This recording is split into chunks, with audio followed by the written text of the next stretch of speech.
They laughed when she walked onto the training grounds. Not just laughed, they pointed, whispered. One even tripped her on purpose.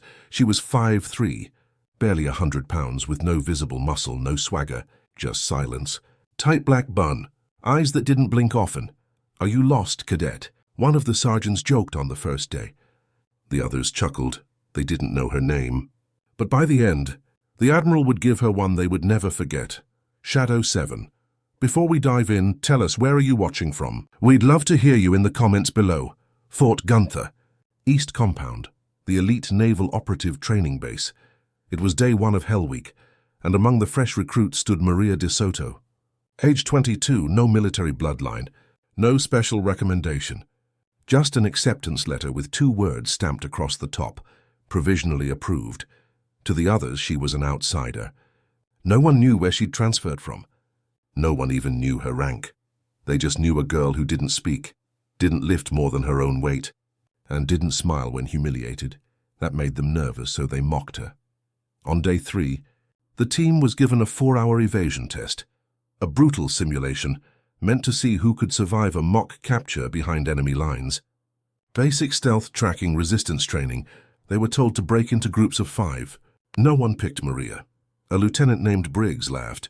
"Why don't you go hide behind the dumpsters? We'll come get you after we win." She stared at him, not angry, just and still. The exercise began. Hours passed. One team got caught in 27 minutes, another in 45. By hour 3, all groups had been tagged and captured. Except one. The instructors were stunned. Helicopters were called in. Thermal imaging was engaged. Still, no trace. Then, at 4 hours and 11 minutes, a silent flare. One lone trainee emerged from the shadows. It was her Maria had completed. The mission alone. She took out all 5 enemy captors, disabled 2 drones, and left coded markers for a base that didn't even know she was watching them. She walked past her laughing peers without a word. But one man noticed. Admiral Reinhardt had been observing the exercise from the command tower. Former Special Ops, decorated in 4 surface warfare campaigns, and 1 black op that no one dared speak of. He motioned to his assistant. "Pull her file. Full security clearance. I want to know who she is." When the report came, the room went quiet. Maria de Soto wasn't a civilian. She wasn't a transfer. She was Shadow 7, one of only 13 operatives in a ghost division the Pentagon officially denies exists. A covert stealth unit trained off-grid. No known identities. Stories whispered only in war rooms and emergency briefings, code-named by number, and she was the 7th, the youngest, the only one sent stateside for re-entry training. Why? Because her entire team, Shadow 1 through 6, died in an operation overseas, classified. No witnesses. She emerged the sole survivor.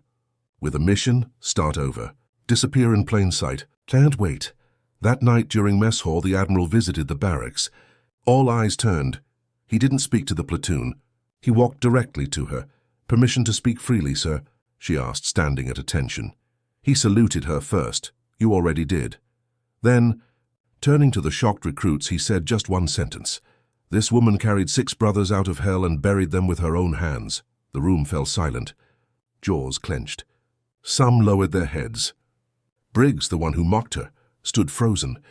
Tears welled up in the eyes of the youngest recruit, because suddenly the jokes didn't land. The laughter felt small, and the silence she always wore felt holy. From that day on, no one called her Maria. Not recruit, not ghost, just one name echoed through Fort Gunther whenever she passed: Shadow 7. She didn't ask for respect. She commanded it by simply enduring, remaining, remembering. Every morning she touched each of her 7 dog tags. Not all were hers, but they were hers to carry, and beyond her shadow. New leaders rose, cadets who saw what silent strength looked like, who understood that war isn't always fought with bullets. Sometimes it's silence in the face of mockery. The quiet soldier, who never needed to speak to be heard. If this story touched you, if it reminded you that the strongest warriors often carry their battles in silence, say something below. We'd love to hear your voice, and don't forget to subscribe for more powerful stories of honor, sacrifice, and the heroes we never see coming, because legends don't always arrive with thunder. Sometimes they move like shadows, just like her, Shadow 7.